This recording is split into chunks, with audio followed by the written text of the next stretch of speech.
বৃষ্টির পর দেখো আমাদের বাড়ির চারিপাশে কত জল জমে গেছে। তো হেঁটে হেঁটে যাচ্ছিলাম, ভাবলাম একটু ভিডিও করি। এই দেখো এত সুন্দর জল জমেছে চারিদিকে, পুরো মনে হচ্ছে যেন মাঠঘাট জলে ভরে গেছে। তো বৃষ্টির সময় কিন্তু একটা বেশ সুন্দর লাগে ওয়েদারটা। বৃষ্টি শেষ হয়েছে, আবার রোদ উঠেছে। তো আমি যাচ্ছিলাম একটু পার্লারে আইব্রো করতে, কারণ আইব্রোটা আমি পারি না একা বাড়িতে করতে, ওটাই করতে যাচ্ছিলাম। আর রোদের দিকে একদমই তাকাতে পারছিলাম না, সানগ্লাসটাও ভুলে গেছি নিতে।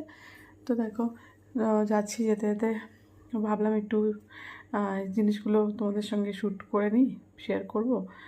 তো বেশ অনেক দিন ধরে ব্যাপারটা শ্যুটটা করাই ছিল, তো শেয়ার করা হয়নি। ভাবলাম আসলে ব্যাপার হচ্ছে এডিট করার আমি একদমই সময় পাচ্ছিলাম না। তো ভিডিওটা করা ছিল এবং ভয়েসটা যেহেতু দেয়া নেই, তো শেয়ার করতে পারছিলাম। তো ভাবলাম যে ঠিক আছে, চলো আজকেই দিয়ে